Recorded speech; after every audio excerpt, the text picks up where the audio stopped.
Seigneur, c'est devant toi que nous nous trouvons. Et quelle meilleure place que d'être devant toi, que d'être à tes pieds, que de t'entendre, d'entendre ta voix, de venir dans ta présence, de ne pas fuir ta présence, bien au contraire de venir et de courir après. Même si c'est parfois pour la discipline, même si c'est pour un temps où tu parles et que tu nous ramènes et que tu nous rappelles à l'ordre, c'est justement toujours dans une dynamique d'amour. Seigneur, tu es toi qui es le Dieu d'amour, toi qui es le Dieu qui sait reprendre avec tellement d'amour et en même temps avec tellement de fermeté. Seigneur, nous acceptons d'être pris dans ces temps. En tout cas, moi, vous vous débrouillez, mais moi, j'accepte, Jésus, que tu viennes reprendre nos vies, justement, comme ça a pu être partagé depuis le début. Et non, je n'accepte pas la culpabilité, mais je ne me déresponsabilise pas non plus. Et justement, je sais, comme nous l'avons chanté tout à l'heure, que ta grâce me justifie, que ce n'est pas par mes propres moyens, par mes propres forces, par mes œuvres et mes actes contraires que je vais te prouver que tu peux me pardonner, que tu peux me justifier, mais c'est bien parce que je n'étais incapable, Jésus, que tu es venu il y a 2000 ans sur la croix pour que justement ça soit un prix qui soit payé et que je peux m'approcher avec confiance devant toi et avec humilité. À toi la gloire, je prie pour chacun, chacune ici. Seigneur, nous prenons autorité, tout esprit démoniaque, tout ce qui voudrait nous captiver à une autre attention qu'à la Seigneurie de Christ ce matin, tout ce qui est activité démoniaque qui voudrait venir à toucher à nos vies personnelles, mais aussi sur le plan communautaire, tout ce qui voudrait séparer, tout ce qui voudrait diviser, tout ce qui voudrait mettre la confusion, tout ce qui voudrait détruire, tout ce qui a pu être levé dans ce temps particulier. Nous prenons autorité, nous vous déclarons sans force et sans puissance. Toute puissance d'intimidation, de peur, de blessures à outrance, d'amertume, tout ça est rendu sans force et sans puissance maintenant. Les armes qui ont été forgées contre nous, contre Vie Nouvelle, sont rendues sans effet. Au nom puissant de Jésus, nous délions la foi ce matin, qui est une compréhension de qui tu es, Seigneur Jésus, un alignement à qui tu es, à qui tu veux que nous soyons aussi en toi, assis dans les lieux célestes avec Christ. C'est ce que nous désirons et que ton royaume soit de plus en plus manifeste, que le 100% du climat du ciel soit maintenant notre portion ce matin et que chacun, chacune ici puisse repartir avec une part de toi et avec une part qui est laissée aussi à tes pieds en offrande communautaire devant toi, Jésus. À toi la gloire, Seigneur Jésus. Et je te prie pour tous ceux qui sont sur Internet aussi, tous ceux qui n'ont pas pu nous rejoindre, tous ceux qui vont pouvoir revoir ce message. Seigneur, tu touches, tu encourages, tu fortifies et là aussi, tu viens discipliner par ton amour de manière à ce qu'une église belle, sans tache, ni ride, soit rappelée par notre Seigneur Jésus lorsqu'il reviendra. Amen. Quand je vois comment je prie, j'ai peur que vous en ayez pour 1h30. Non, c'est pas vrai. C'est pas vrai. Vous allez bien ? Est-ce que vous sentez, malgré le fait du démarrage qui pourrait entre guillemets être pesant, je trouve que c'est en fait une légèreté. Non ? Je trouve que c'est bien en accord avec le message que Flo a prêché la semaine dernière. Non ? Vous vous souvenez ? Et la semaine dernière, c'est vrai, on y revient, il y a eu un temps, une fenêtre que le Saint-Esprit a ouverte, et où il faut vraiment particulièrement être sensible à ce qu'il veut nous dire. Et pas sensible à ce qu'il veut nous dire de manière individuelle seulement. Souvent, on a des messages en tant que prédicateur qui, on espère, va venir toucher les vies individuellement, prioritairement. Moi, peut-être les autres non. Mais souvent, régulièrement, on se dit comment Dieu va pouvoir nourrir l'un et l'autre, comment il va lui donner des clés, comment il va l'équiper, comment il va l'encourager, comment il va le reprendre de manière individuelle. Je crois que Dieu est venu nous parler de manière individuelle depuis le début de l'année, justement sur le message de la repentance. Le premier message que j'ai prêché pour l'ouverture de l'année, c'est « Vous connaîtrez la vérité vous rendra ». Ça va, vous ne dormez pas encore. Et il y avait vraiment une injonction du Seigneur où il y avait besoin de faire un tri sur nos vies personnelles et de nous aligner personnellement à la volonté, à la parole, à ce que nous disait la Bible, et que parfois notre vie en tant que chrétien n'était pas mieux que ce qu'un non-chrétien faisait. Vous vous souvenez ? Mais on peut se le rappeler, ce genre de choses. Mais là, je sens qu'il y a un message de repentance qui n'est pas tourné vers Marilo. Même si c'est une réponse que nous donnons personnellement, c'est une injonction du Saint-Esprit qu'il adresse collectivement. Amen. Et la semaine dernière, Florian nous a encouragés avec ce texte qui est de Matthieu 11. J'espère que vous avez vos Bibles avec vous.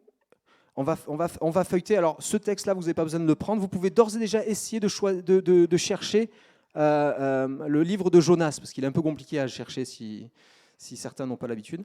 Mais la semaine dernière, Florian nous a prêché, nous a encouragé, nous a fortifié, nous a édifié. Si vous n'avez pas écouté le message, vous pouvez quand même l'écouter.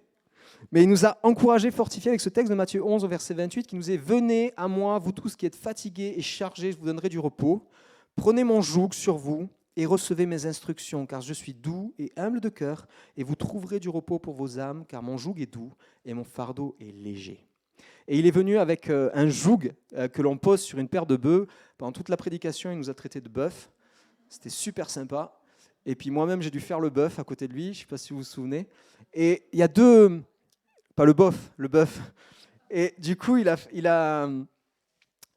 a plusieurs choses que certainement vous avez retenues les uns et les autres, mais il nous a donné une perspective assez forte. J'ai trouvé en tout cas que le joug qui était posé sur nous n'était pas là pour que nous puissions porter une charge plus lourde, mais pour que nous puissions tirer plus. Le fardeau pouvait venir nous écraser, et Dieu ne nous demande pas de porter, mais nous demande quand même de nous atteler ensemble, parce que souvent les outils d'attelage ne sont pas pour un bœuf, mais pour deux, comme il nous l'a partagé, de nous attacher ensemble pour tirer. Et il a fait la comparaison avec les sportifs qui soulèvent un poids particulièrement quand ils cherchent à soulever, qui est absolument différent que celui qui cherche à tracter. C'est beaucoup plus important quand on cherche à tracter. Moi, ça m'a béni cette image-là. Et il est venu sur aussi le fait que de devoir s'atteler avec quelqu'un, il faut se rendre vulnérable. Il faut savoir lui dire « j'ai besoin d'aide ». J'ai besoin de toi, j'ai besoin que tu fasses partie de ma vie, j'ai besoin que avec toi, oui, la vision que Dieu nous a donnée, nous allons pouvoir la mettre en application. Mais seul, je ne peux pas.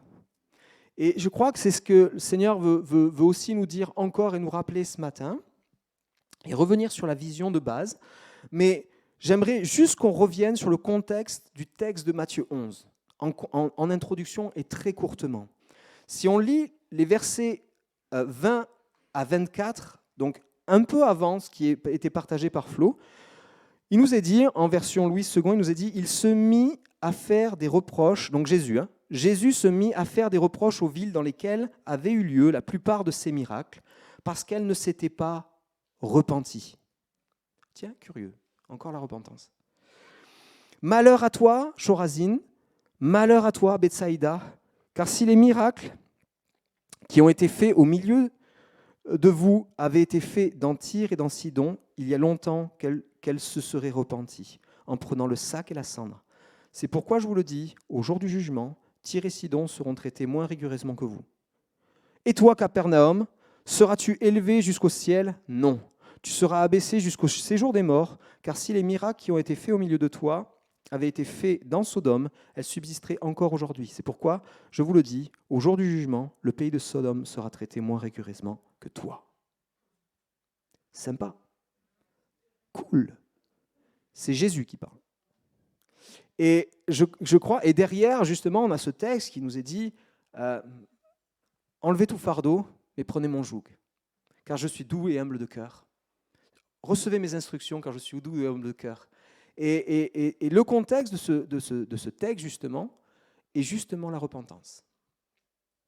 Ce n'est pas juste un message d'encouragement pour nous dire « Ah, viens au pied de la croix avec une bonne musique et tu vas voir, tu vas pleurer et ça ira beaucoup mieux. » Ce n'est pas ce que Jésus est en train de faire vis-à-vis des villes. Il n'est pas en train de s'adresser à une personne, il est en train de s'adresser à une ville entière. Et je crois que Jésus, par son esprit, s'adresse à Vie Nouvelle. Ce n'est pas les messages les plus glamour, les plus encourageants à premier abord, mais en fait, si Dieu prend le temps de nous dire « Hey, Vie Nouvelle, tes miracles sont venus, il y a des choses qui se sont passées, mais peut-être que dans ce temps-là, tu ne t'es pas repenti. » On ne va pas enjoliver le texte. Et le titre de mon message de ce matin, c'est JO 2021.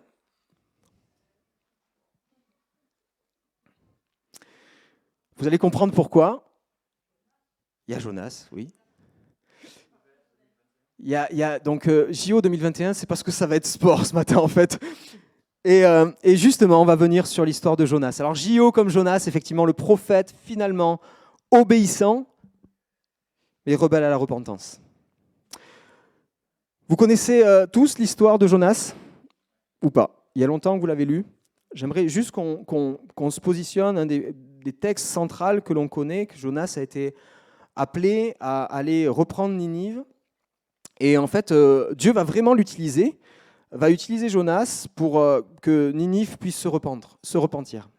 Et on voit ça dans Jonas au chapitre 3, versets 5 à 10. Il nous est dit, les habitants de Ninive crurent à Dieu, ils proclamèrent un jeûne et s'habillèrent de sacs, depuis le plus grand jusqu'au plus petit. Le roi de Ninive apprit la nouvelle. Il se leva de son trône, retira son manteau, se couvrit d'un sac et s'assit sur la cendre. Et il fit faire dans Ninive cette proclamation, par ordre du roi et de ses grands, que les hommes et les bêtes, les bœufs et les brebis ne goûtent de rien, ne mangent et ne boivent pas d'eau. Que les hommes et les bêtes soient couverts de sacs, qu'ils crient à Dieu avec force et qu'ils renoncent tous à leur mauvaise conduite et aux actes de violence dont leurs mains sont coupables. Qui sait si Dieu ne se ravisera pas et ne reviendra pas sur sa décision, s'il ne renoncera pas à son ardente colère, de sorte que nous ne mourions pas? Dieu vit ce qu'ils faisaient, il vit qu'ils renonçaient à leur mauvaise conduite. Alors Dieu regretta le mal dont il les avait menacés et ne le fit pas. Magnifique, Ninive se repent. Et c'est une magnifique histoire pour Ninive, mais si on lit tout le texte de Jonas, c'est absolument pas une super histoire pour Jonas.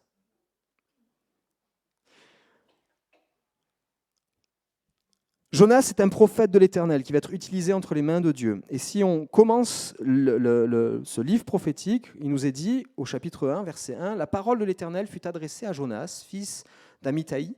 Lève-toi, va à Ninive, la grande ville, et crie contre elle, car sa méchanceté est montée jusqu'à moi. » Jonas se leva pour s'enfuir à Tarsis, loin de la présence de l'Éternel. Il descendit à Jaffa et il trouva un bateau qui allait à Tarsis. Il paya le prix du transport et il s'embarqua pour aller avec les passagers à Tarsis, loin de la présence de l'Éternel.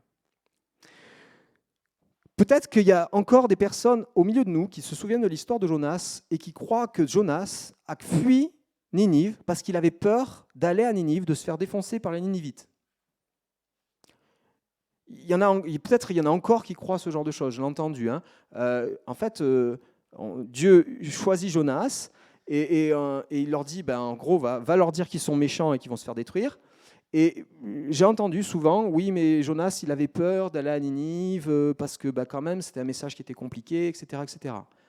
Jonas, déjà, on le voit dans ce texte, et on va le voir plus loin, il ne fuit pas à Ninive, il fuit la présence de l'Éternel.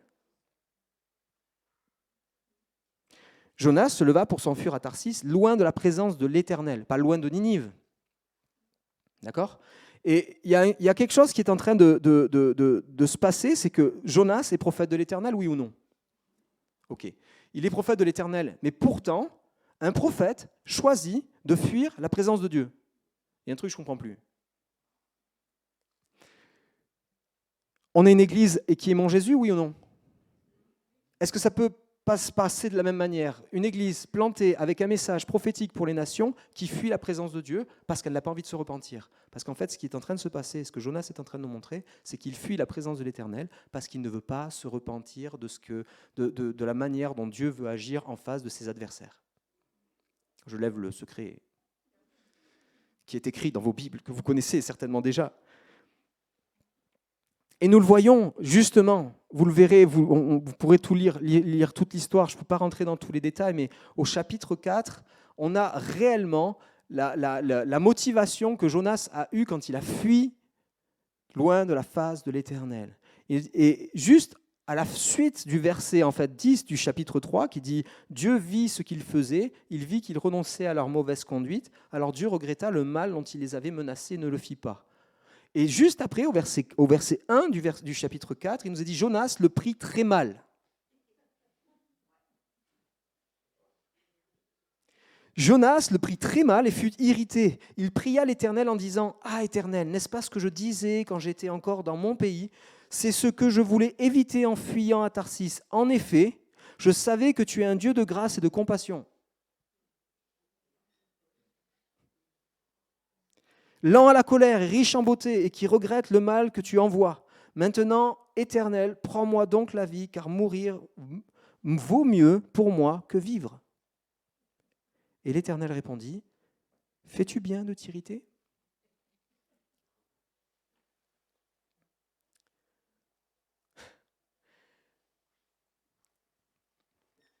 Le problème de Jonas, et on le voit, c'est que Jonas ne supporte pas que Dieu puisse oser faire miséricorde à ses propres adversaires. Ninive va devenir la capitale de la Syrie, qui est un ennemi juré d'Israël, un ennemi juré du peuple, et pourtant, Dieu va faire miséricorde à des adversaires. Dieu va faire grâce à des adversaires. Dieu dit à Jonas au début, j'ai vu la méchanceté de ce peuple, j'ai vu la méchanceté de ce peuple, je vais les détruire. Mais devant la repentance, devant le fléchissement des genoux, devant justement pas seulement quelque chose de léger, ils prennent le sac, ils prennent la cendre, ils jeûnent.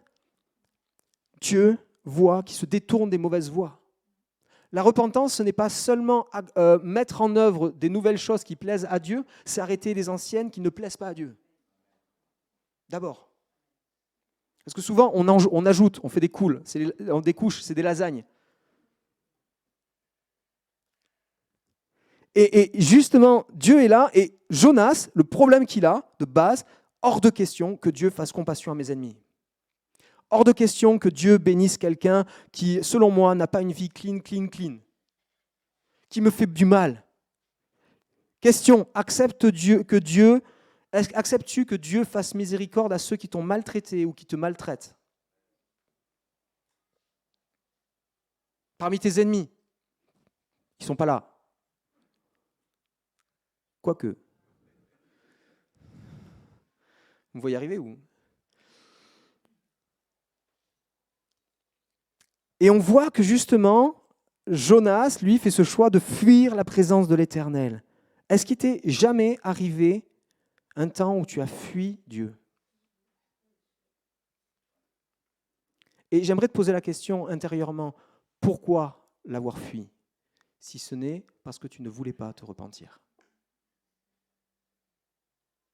Parce que tu ne voulais pas changer de vie, parce que tu ne voulais pas son projet, parce que je ne voulais pas.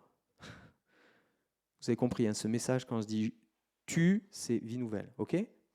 Pas d'accusation, mais une injonction du Saint-Esprit qui nous pousse à prendre nos responsabilités, à fléchir le genou devant Dieu. Combien de fois ça m'est arrivé de fuir certaines parties, de ne pas comprendre pourquoi Dieu bénit plus telle personne qui, selon moi, pourquoi Dieu guérit une personne plutôt qu'une autre? Y a-t-il de l'injustice dans la justice de Dieu? Et pourtant, le texte que l'on cite et qu'on raconte par cœur, c'est « cherchez premièrement le royaume de Dieu et sa justice, et tout vous sera donné par-dessus ». Mais le jour où la justice de Dieu ne correspond plus à notre propre justice, il y a un problème.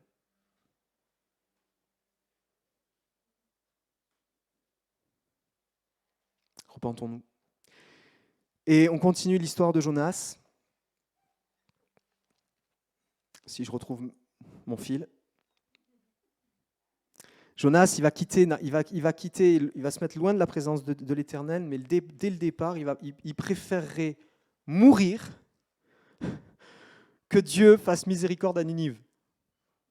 Parce que vous allez le voir dans le chapitre 1, vous lisez, il part, il monte sur un bateau, il va dormir au fond de la cale, il y a une tempête qui s'agite, il y a les marins qui se disent « Oh là, on va tirer au sort, c'est à cause de qui que ça se passe comme ça ?» Je paraphrase un peu l'histoire et je vous la fais en mode télé-réalité. Non. Et du coup, tous les doigts d'accusation vont se porter vers Jonas. Les marins vont finalement comprendre que c'est parce que Jonas avait fui Dieu, prophète de l'Éternel, qui à un moment donné leur fait une tirade. Oui, mais vous comprenez, moi je suis le prophète qui craint Dieu. Ouais, c'est ça. Et puis, il va leur avouer qu'en fait, il a fui Dieu. Et Jonas, dans un acte héroïquement égoïste, va leur dire, mais foutez-moi à la mer, vous serez tranquille. Mais plutôt crever que de voir Ninive sauvée.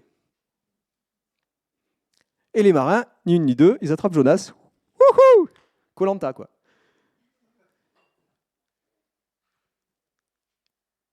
À quel point le cœur de Jonas est endurci sur le projet de Dieu. Et Jonas est un prophète de l'Éternel. On n'est pas en train de s'adresser là à Paul avant qu'il connaisse le Messie sur le chemin de Damas. Là, on est en train de parler d'un homme qui souhaite le mal alors qu'il sait que son Dieu, celui à qui il a donné son allégeance, à qui il veut vraiment être la bouche, il doit parler au nom de Dieu. Je vous rappelle que quand même, un prophète, il y a une différence quand même entre un prophète de l'Ancienne Alliance et un prophète de la Nouvelle Alliance. Prophète de l'Ancienne Alliance, il déclarait ce que Dieu dit, point, A à Z. Sous la Nouvelle Alliance, nous prophétisons partiellement. Ok ? Et là, le gars, Dieu se sert quand même de lui, mais le gars, il ne veut absolument pas se repentir sur le fait que Dieu veut bénir ses ennemis. Dieu peut se servir de Vie Nouvelle, avec Vie Nouvelle, qui ne refuse de se repentir ce matin. On dit, bah alors du coup, c'est cool. Mais Jonas est enfermé à l'intérieur, enfermé par de l'amertume, enfermé par la rébellion, enfermé par tout un tas de choses. Il n'est pas heureux, il ne manifeste pas Dieu en fait. Il faut que Dieu se manifeste lui-même presque.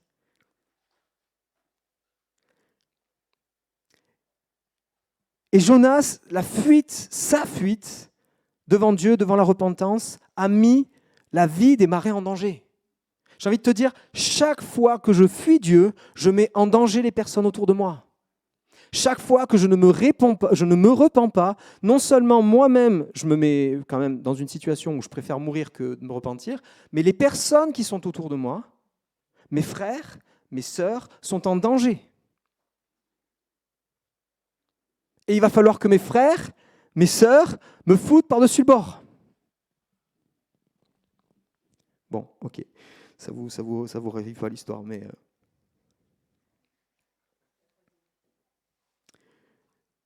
Et Jonas va connaître l'histoire de mars 2020, le confinement de 3 jours, 3 nuits dans un poisson. Joyeux anniversaire d'ailleurs au passage. Ça fait 1 an. Hein. Et on va voir donc au chapitre 2, on va voir que Jonas s'adresse à Dieu. L'Éternel fit venir un grand poisson pour avaler Jonas. Et Jonas fut 3 jours et 3 nuits dans le ventre du poisson. Du ventre du poisson, Jonas pria l'Éternel son Dieu en disant « Dans ma détresse, j'ai fait appel à l'Éternel et il m'a répondu. Du milieu du séjour des morts, j'ai appelé au secours et tu as entendu ma voix. Tu m'as jeté dans l'abîme, dans les profondeurs de la mer, et les courants m'ont environné. Toutes les vagues et tous les flots sont passés sur moi. Je disais, je suis chassé de loin de ton regard, mais je verrai encore ton saint temple. » Et vous continuez le verset, il loue l'Éternel, tout ça. Génial. On peut chanter des super chants, mais Jonas préférait mourir que Dieu manifeste sa miséricorde.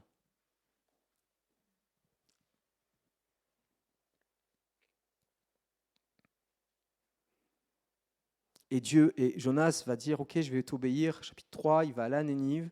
Dieu lui avait donné un message quand même assez complet.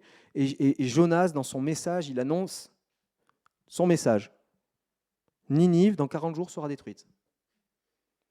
Non mais jusqu'au bout, le gars, il pousse pour qu'il n'y ait aucune chance pour les Nivites.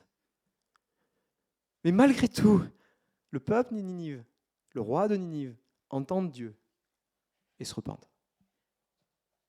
Moi, je me dis, mais Seigneur, mais tu es bien plus souverain que ce que l'on peut dire. On parle de la souveraineté de Dieu, mais là, je me dis, mais tu es tellement souverain, heureusement.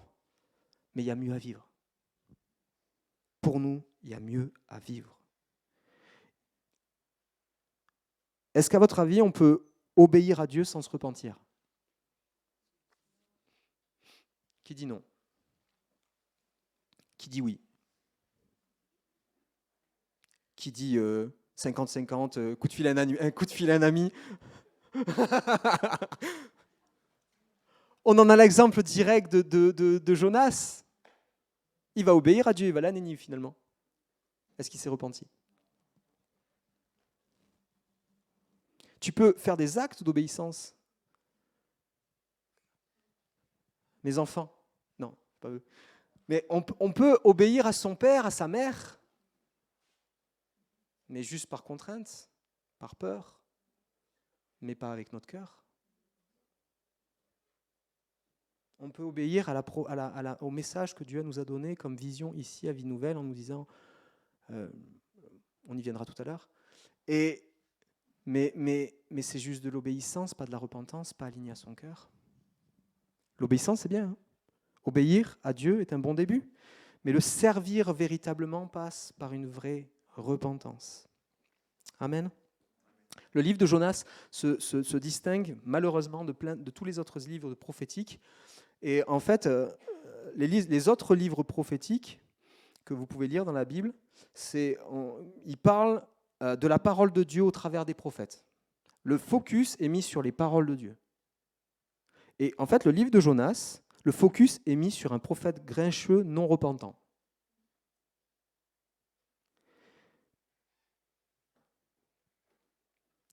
En fait, c'est l'histoire de Jonas. Ce n'est pas l'histoire de Dieu. Personnellement, je ne veux pas faire partie de l'histoire d'une église locale rebelle, certes obéissante à apporter un message venant de Dieu. Je veux véritablement que Dieu raconte l'histoire de son règne au travers de nous.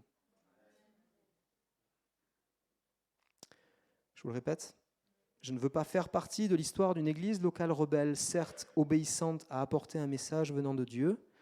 Je veux véritablement que Dieu raconte l'histoire de son règne au travers de nous.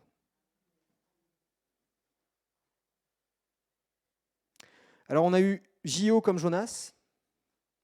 Le deuxième volet, c'est J.O. comme Joseph. Ça va être plus cool.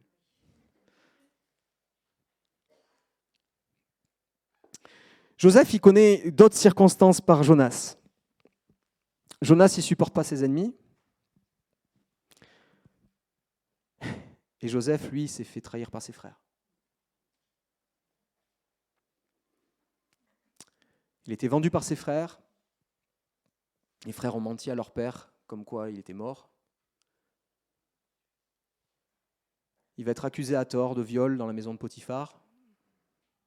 Il va être jeté au fin fond d'une prison. Il va commencer à interpréter des rêves pour un panetier, un échanson. Le panetier va servir de guirlande de Noël en Égypte. Et l'échanson va complètement oublier que Joseph était au fin fond de sa prison, rejeté. Et un jour, le pharaon va faire appel à Joseph. Si vous lisez toute l'histoire de Joseph, et je pense qu'on va prendre du temps, en tout cas moi, je vais étudier vraiment tous les attributs de Joseph, parce qu'en fait, la vision et le lieu sur lequel vous êtes est avant tout, avant qu'il y ait l'église, il y avait la vision des greniers Joseph. Et si Dieu veut que nous nous repentions ce matin, c'est justement pour comprendre qu'il y a des ministères de Joseph au milieu de nous. Et que ça doit être des ministères de Joseph. Qui ne vont pas faire cas des trahisons, des blessures, de tout ce qu'on voudrait trouver comme chose un peu déroutante et coupable, qui nous empêche réellement de servir les uns et les autres, de faire alliance les uns avec les autres. Joseph, lui, il s'est retrouvé en deuxième place du royaume d'Égypte. Et lorsque ses frères se sont pointés, lorsqu'il a fallu servir toute l'Égypte entière qui l'avait contraint à l'esclavage, il a sauvé l'Égypte. Donc là, les ennemis, c'est réglé. Mais lorsque ses propres frères se sont pointés, il leur a ouvert les bras. Ils sont passés au test de la repentance. Joseph a testé de voir si ses frères étaient repentants. Mais une fois qu'ils ont vu qu'il l'était, il a refait alliance. Et il ne s'est non seulement pas laissé enfermer par l'amertume, la rébellion, les histoires que l'on veut tout mettre. Certes, il était enfermé physiquement, mais intérieurement, il était libre. Depuis le début de l'année, on parle de cette liberté, en nous laissant conduire par le Saint-Esprit. Et je crois que c'est le message que Dieu veut nous mettre devant nous, c'est que c'est qu'il faut en finir avec toute la cochonnerie qu'il pourrait y avoir au milieu de nous, la fausse alliance qu'il peut y avoir entre nous.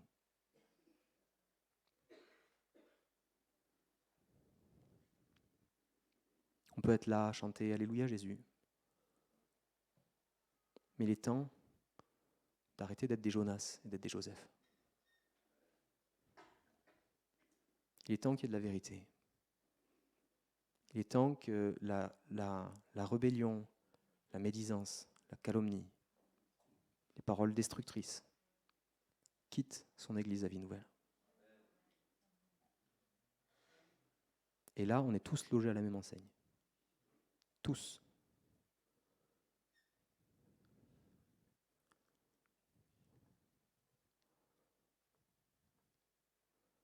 Depuis le début de la pandémie, on entend deux messages. Deux messages dans le monde prophétique qui sont très très forts. Très très forts. Très très forts. Repentance. Repentance. Repentance. On a fait des mouvements globaux de prière, d'intercession. Seigneur, détruis le Covid, détruis la Covid. La Covid, je ne sais plus. Détruis la Covid. Elle est toujours là. Des jeunes, je prie. Le contexte de 2 Chroniques 7, 14, c'est quand même Dieu qui envoie la peste.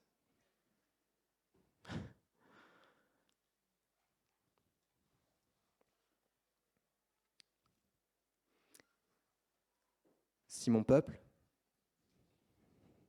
celui qui porte mon nom, s'humilie, prie et me cherche, et qu'il ne fasse pas des actes nouvelles d'obéissance à Dieu, mais d'abord qu'il renonce à ses mauvaises voies. Je l'écouterai du haut du ciel, je lui pardonnerai son péché, et je guérirai son pays. Et le deuxième message qui est sur le plan prophétique, qui résonne très très fort, qu'on entend très très fort, c'est qu'une génération de Joseph doit se lever pour faire face aux années de vaches maigres qui arrivent. C'est bizarre, c'est plein de mouvements qui parlent, mais presque les plus silencieux, ce sont ceux qui ont reçu la vision il y a 40 ans en arrière.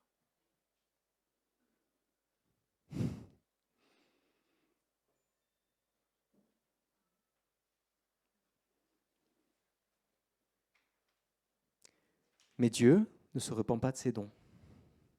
Et il y a un message, ce message peut être douloureux, peut-être vous sentez, je sais pas, ne vous sentez pas accusé ni rien du tout. Je crois qu'il y a une sainte crainte de Dieu qui doit venir, qui doit nous prendre et qui doit nous dire « Oh, secouez-les-vous les puces, quoi. Vous n'êtes pas des ennemis, le diable a semé des choses qui sont terribles sur vos vies. Vous êtes en train de vous faire berner. La bonne semence est là, la vision est là, le message est là, tout est là.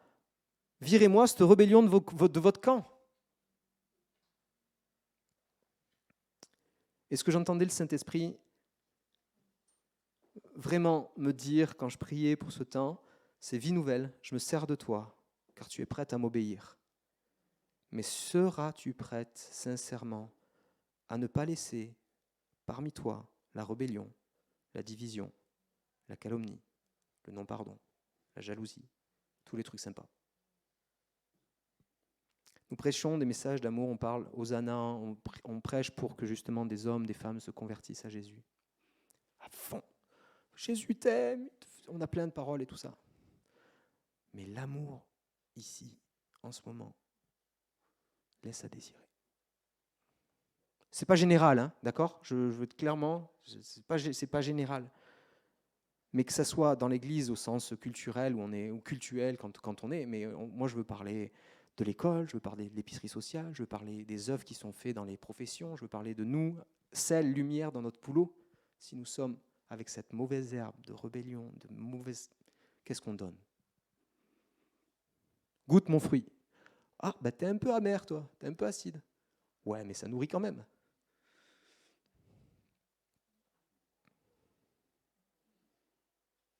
Acceptes-tu ce matin de refaire une alliance sincère ? Sincère. Te reconnais-tu dans cette identité de Joseph ?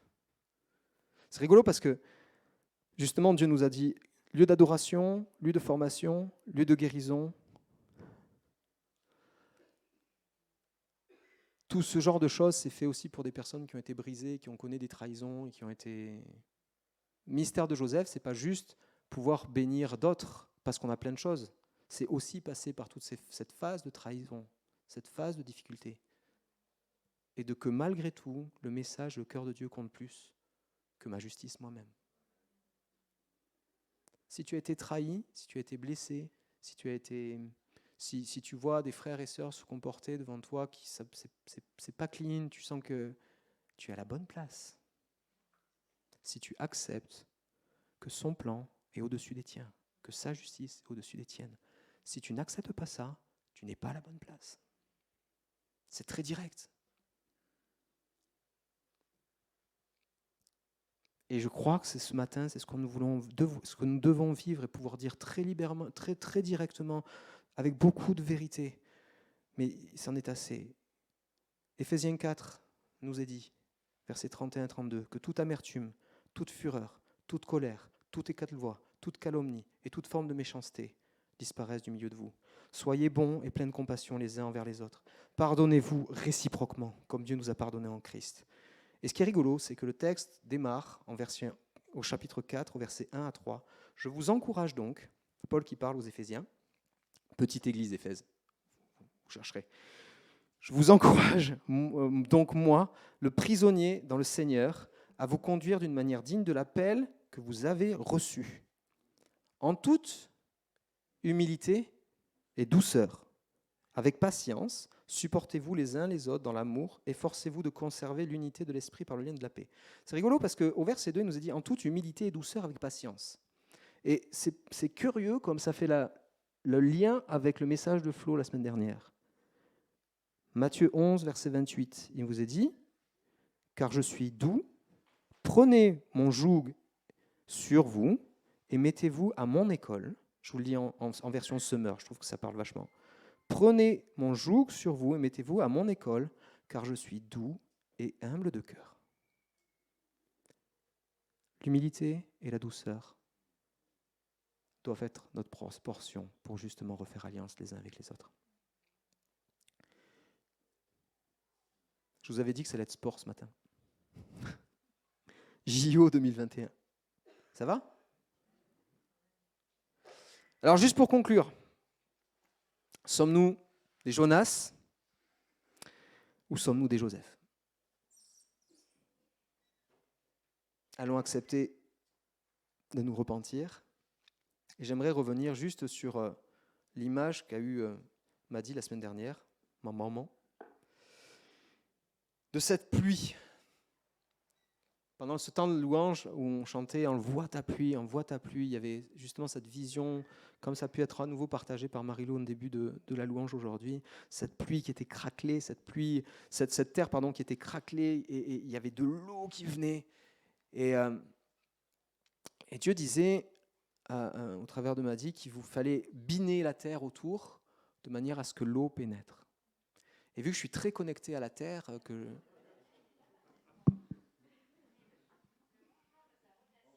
on a le mouvement de la rotation de la Terre. Et vu que je suis très très connecté au monde agricole, en fait, parce que c'est vrai, à faire partie d'une vision des greniers Joseph avec tout ça, on pourrait se dire oui, mais il faut être agriculteur. C'est mon cas. Par alliance. Mais c'est beaucoup plus large que ça, en fait. Et du coup, j'ai regardé ce que c'était le binage. Je sais que j'avais eu des cours de binage un peu avec mon pote Flo. Je sais que c'est des adeptes, Flo, Martin, et puis peut-être certainement d'autres. Et j'ai regardé juste pourquoi et quand procéder au binage. Je vous fais une émission C'est pas sorcier pour conclure. Le binage a pour but de casser la croûte du sol pour éliminer les petites mauvaises herbes et économiser l'arrosage. En émiettant la terre en surface, vous facilitez la pénétration de l'eau d'arrosage vers les racines. Limitez les remontées capillaires. Assurez une meilleure aération du sol. Écoutez bien ça. Ôtez une partie des mauvaises herbes qui entrent en compétition avec les cultures.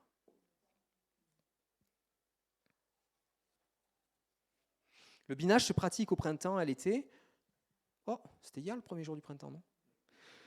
Binage se pratique aux préparations et à l'été, 1 ou 2 jours après une bonne pluie ou un bon arrosage. On sent que le terre, avec ce que le Seigneur et le Saint-Esprit nous a fait vivre depuis 2 jours, depuis 2 semaines, là, on sent qu'il y a un arrosage qui est prêt justement à procéder à ce binage.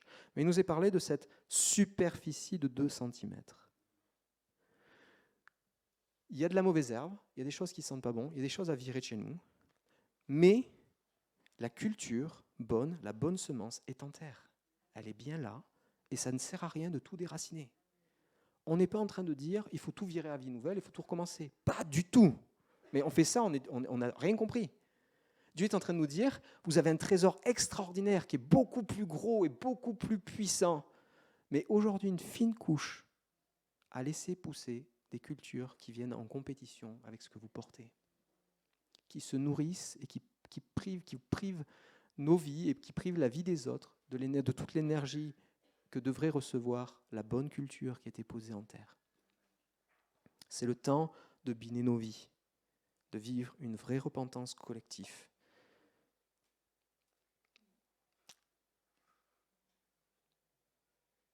Et je vous donne rendez-vous. Je fais de la pub. Le 18 avril. Marquez cette date. Normalement, si Dieu le veut, vous aurez Jean Hubert qui reprêchera la vision des greniers Joseph. On sent que c'est le temps de revenir à qui nous sommes. Arrêtez de poser, essayer de vouloir démêler des nœuds sur lesquels, de toutes les choses qui nous séparent, on trouvera toujours des choses pour nous séparer. On trouvera toujours des choses, sincèrement. Quand on voit... on trouvera toujours des trucs qui viendront nous mettre le bazar, justement. Prenons plus d'attention, virons tout ça. Prenons de l'attention sur les bonnes semences. Amen. Alors, je ne sais pas comment le Seigneur va conduire les choses. Myriam, tu te débrouilles. Mais je crois qu'on a un temps de Sainte-Seine aussi à vivre ensemble. Vous savez, le temps de Sainte-Seine, quand on prend le Sainte-Seine et qu'on se lève, c'est devant Dieu, mais pas que. Je fous la pression. Si tu te lèves ce matin, tu pourras peut-être tricher devant nous, mais tu ne tricheras pas devant Dieu. Et ne te prive pas quand même. J'espère qu'il y aura justement il y a une injonction du Seigneur à une repentance collective, mais elle est manifestée par un choix individuel qui s'ajoute à celui de mon frère, de ma sœur. Amen. Seigneur, à toi toute la gloire, Jésus. Je prêchais comme j'ai pu, avec mes mots, mais tu fais au-delà de tout ça. Seigneur, vraiment que nous soyons attachés à toi. Nous acceptons ce que tu veux de nous, Seigneur Jésus. En tout cas, j'accepte de refaire alliance avec mes frères, avec mes sœurs ici. En tant que pasteur de cette communauté, vraiment, je veux contrecarrer les plans de l'ennemi qui vous cherchera à détruire.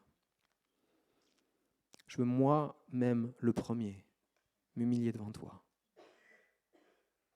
et répondre à cet appel. Non, j'accepte qui tu envoies, quel que soit son passé, quel que soit son avenir. Quelles que soient les choses qu'il aurait pu faire dans ma vie, qui auraient pu me blesser, me briser, tout ce qui a pu être comme mensonge à mon égard, tout ce qui a pu être comme trahison à mon égard, tout ce qui a pu être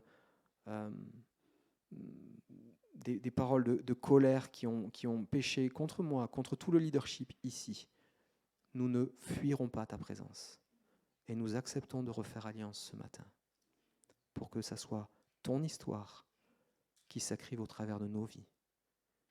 Nous ne le laisserons pas emprisonner intérieurement. Moi, je te demande pardon pour parfois mon amertume ou le fait d'avoir peut-être fui parfois la présence, ta présence. Je m'humilie devant mes frères et sœurs. Je veux faire un choix devant toi, un choix devant eux, que je suis prêt à refaire alliance avec chacun d'entre eux. Ceux qui sont ici présents, ceux qui sont en périphérie, ceux qui nous ont quittés, ceux que tu veux envoyer, mais qu'ici, il y ait des Joseph.